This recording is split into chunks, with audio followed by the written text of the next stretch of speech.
Hi everyone, this is Board Games and Bourbon. I'm Glenn Flaherty, and right now I want to show you Lincoln, which is a two-player war game that has changed since its pre-release. So if you've seen those videos, don't pay attention to those. But this is a really enthralling, thrilling game that I've discovered here. And what really has me digging it so much is that it gives you not only different ways to win the game, but different types of ways to win the game that really spreads your attention and requires you to be engaged throughout at all times. You're going to have to plan short-term and long-term to really pull off the victory.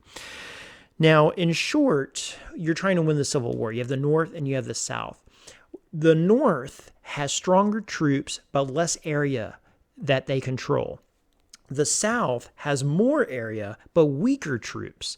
And the motivations and the movement and the qualities of the armies are going to change over time.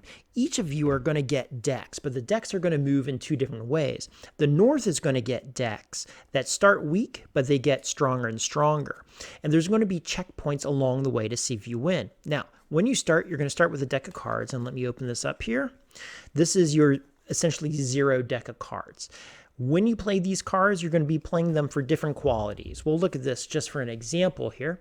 And when you have a card, what they can do is anything that's written on the top, you discard out of the game the card for. Now, sometimes they're going to say things like, build an army. You build an army, you put it in a territory you own. This says you can build a level 3 army. You're going to use armies to attack and take over cities. When you take over cities, you get points. One of the things you're trying to do in the game, if you're in the North, is you're trying to reach plateaus of points. After the first shuffle of the deck, you want to have 3 points. The next, you want 5. And the last, you want 12. You can either do that, or you can physically take over Richmond and Vicksburg that are in the South. If you can't get points on the board itself, you can get points by playing cards to move this blockade tracker that can give you up to 5 points. Not only will they give you 5 points, but it reduces from 5 down to 3 cards that the South can have.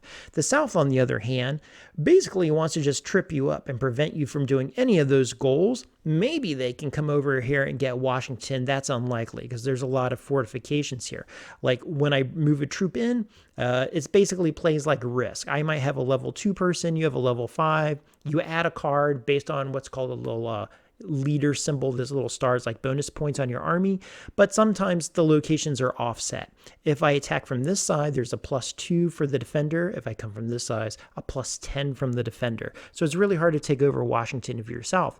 But what I can do is I can win a lot of little victories, and when I do that, it moves this tracker down, and when I pull it all the way down to me, I'm going to win the game. Many different ways you can do it. Many different ways you can attack. You can attack by land. You can move by ports and come around the South. So it's really not about hedging this line of battle here. So back to the cards, you can see here, I talked a second ago about the military that you can put on the board and you pay for it. Now, this level 3 army says I have to pay 2 cards from my hand, so I'm going to discard it. Kind of like San Juan or Race to the Galaxy, where the cards in my hand are not only the things I can put down, but they're also the currency from which I must pay. The card below is essentially what I discard for. So this will give me 3 extra points in a battle.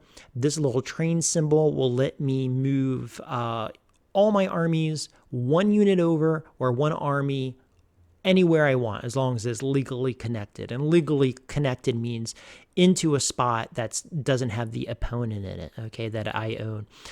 Naval cards here for the North are going to let me move my armies. I move 1 unit per card I decide to discard. So if I have like 4, I could throw 4 cards out in my hand and I can move 4 armies and I could really swoop around.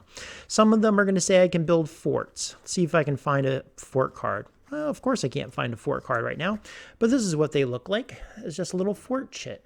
And you're going to put this somewhere on the board, and you can put it on the top half and the bottom half. Every location is going to have 2 halves, because when you battle, you have the choice of battling or retreating. So let's suppose we were right here. I play a card, a train card. I move my army into here. Now, essentially, it looks like it's 1 versus 2. However, I can play cards from my hand. Some of the cards have benefits on the bottom. And let's see if we can find a benefit. This one on the bottom says here, move 2 units to any location. Okay, here's another one over here. Confederate player must randomly discard 2 cards. Some of them are going to say that you can act as if there are 2 more power units on your army. They're things you can essentially play instantly. So you play one of those cards that might change your number. And then lastly, almost in a game of chicken, you're going to pull a card. You're going to play it for that star value. Okay, that star value is going to add to your number. Now, when you do that, you have to lose or you retreat before the battle occurs. If you retreat, what happens is I pull into half of the unit, you pull into your half of this location unit, and now it's considered a contested location. If I totally lose the war, I have to vacate the location and give it to the other player. And when I do so, I'll put my flag down, whatever side I have, right? This is the southern flag, and that's a southern unit. So then I would take that over. If I was the north, I'd take over, and I'd get a point.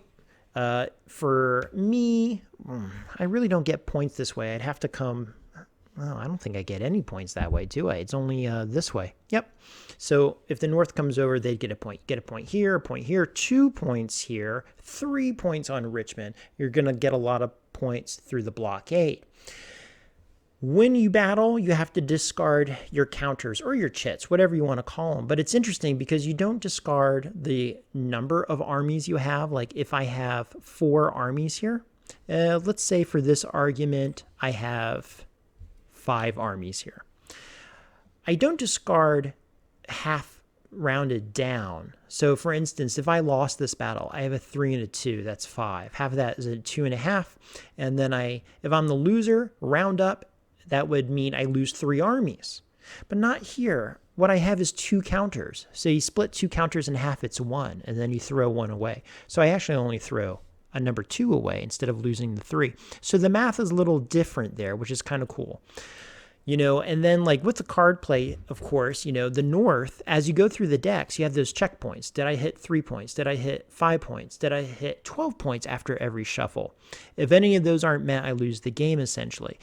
But whereas the North's deck with every shuffle introduces newer cards, like rank number 2 means it's going to come in next, and I get stronger. The South gets weaker. And there are cards you're going to encounter in here in the weak deck, like this one. It does nothing. You're just going to get total devs in your hand. And I got to tell you, when I play this game, that really influences how you're going to play. The North, you might think that, okay, I just have to last until I'm late in my deck. But it's not true because you have to hit those thresholds of 3 and 5. So you do have to be aggressive and you have to pick your spots. Don't be over aggressive and think you're just going to bum rush, because the South has cards that have like a 5 bonus to war and stuff like that. I lost this game. I totally had victory, and I lost it because I was so caught up in getting all my points, and I had a conviction to get all the points. If I move this tracker all the way down, I reduce the South's hand to 3 and I get 5 points. I was at 10 points. I was convinced I was going to win. I totally neglected the fact that I could have used a naval port card. I could have come in and I could have taken Richmond and had the victory because I already had Vicksburg. So you have to watch that. And that was my fault, because had I overextended the South, they wouldn't have been able to hold on to the territories they had. A lot of different ways to win this game. Now, this is different than the earlier release too, because my man Marco, who's a reviewer, I love that guy because he is not a commercial. He actually plays the games multiple times, and he found a weakness in it early on, which is kind of akin to A Few Acres of Snow had this thing called the Halifax hammer, right? So they were nicknaming this the Manassas hammer here, where they found that under a certain circumstance, you could probably hammer and win the game over here. But the game was played a lot, and they adjusted all the numbers and all the buttressed reinforcements for defense of all the spots. And so I've played this several times, and I've tried the Manassas hammer, and it doesn't work for me. I've tried several different ways. It doesn't seem to work anyway. Every single game has come really, really close. Now, what are these buttress numbers? Well, over here, if I try to invade D.C., Washington, D.C., which is where we're broadcasting this from, this side over here, you would have to have over a 10 army to invade and win here. So you can essentially in the whole game leave this neglected. This is a +2, a little harder. Some of these in here don't have any defenses. Some locations you can't invade at all because you need to keep the pipelines open. Over here, as you move into the south, there's a +1 defense only from this side. There's no defense from this side. There's no defense if you scoop in from the back and you come this way. So boy, all those numbers come into play, and it's really, really cool. You need to keep your supply line sources open so that you can send troops back and forth. You can drop forts. When you drop forts, the forts are going to go into half of the unit. So it'll reinforce +3 somewhere, but not on the other half. Keep that in mind as well. Every time you win a battle, the battle map over here moves back and forth. Now, there is a lot of minutia to the game. So I actually printed out a little folder and then actually added my own notes to it as well. But if you have this piece of paper, it's going to play a lot faster. When I say it is not historical, but themed with the Civil War, that's for a few little things like in the game, the Union makes their move first. In the real Civil War, the South took the first shots. I think at Fort Sumter. I have to revisit my history. And then some other things like how you play your cards. What are some things I'd like to mention to you? When you withdraw into half. When you play cards on a bonus, they don't go out of the game. They just go into your discard. You cannot fortify a unit that is in a contested location. You can fortify and then move it from outside into your location. That's pretty much it. And other than that, it plays pretty simply. Would I recommend this? Yes, I would. I've played, let's say, I would compare this, in a way it kind of reminds me of Watergate. Bear with me. Watergate has many different ways you play. In Watergate, you're trying to create a web of connecting witnesses and testimony to the Nixon administration.